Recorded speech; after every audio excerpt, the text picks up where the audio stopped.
Madam President, I rise today in support of the bill that's currently pending before us, the Justice for Victims of Trafficking Act. I want to commend the chairman for his hard work and effort on this piece of legislation, for ushering it through the United States Senate.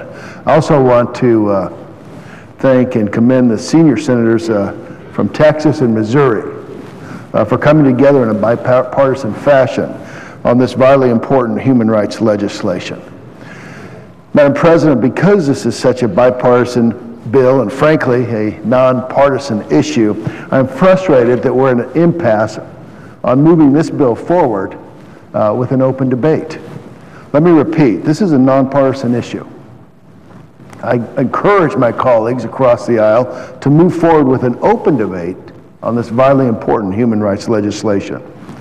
Madam President, every day, countless innocent victims are bought and sold into modern-day slavery here in America.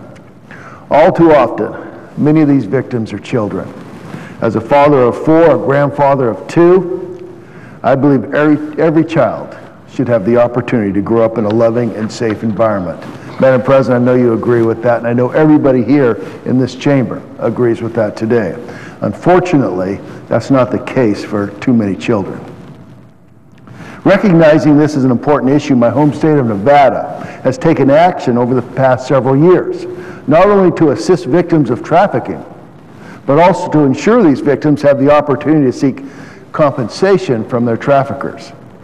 Given Nevada's unique location, especially southern Nevada, this is a crime that's all too prevalent within my home state. Just to give you an idea, 2 years ago, the Las Vegas Metropolitan Police Department reported that 2,144 sex trafficking victims under the age of 18 were rescued in Las Vegas since 1994. Madam President, that's an average of 126 per year. Even more daunting, that's one person rescued every 3 days. Every 3 days. This is one city in one state. More than half of these victims were from Nevada, and the rest have been trafficked through the state.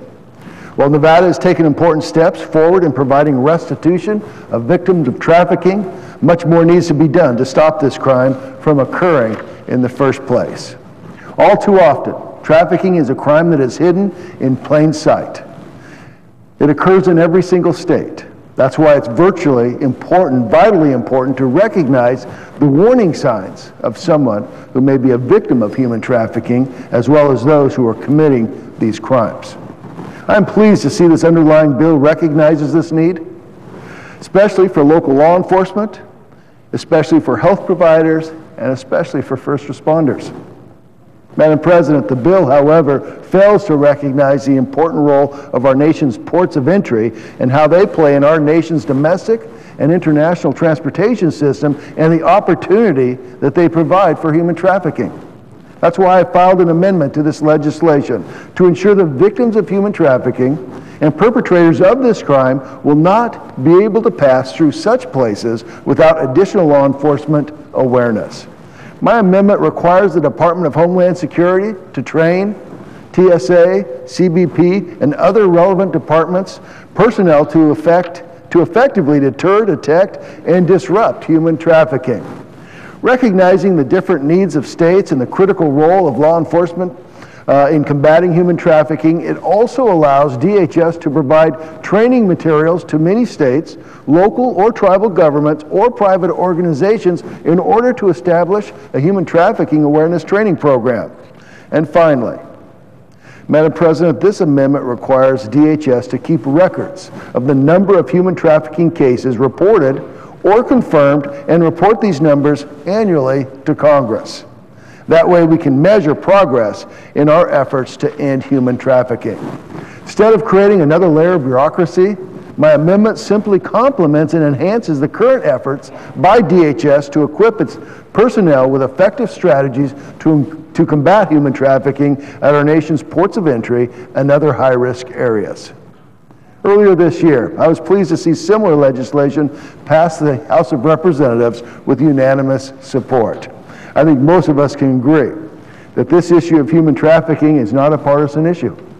It's a human rights issue. When you're a parent, when you're a sibling, a child, or a relative, this issue is real. That is why I'm so pleased to see this chamber come together in a bipartisan manner to bring this bill to the floor. And once again, I only hope that we can come together and move this debate forward. Madam President, as I tell Nevadans back home, I came to Washington, D.C. to work. I work with Republicans and I work with Democrats. There are issues that we may at times have to agree to disagree, but moving forward on a bipartisan bill like this should not be one of them. We need to do all we can to end this disgraceful and disgusting crime once and for all.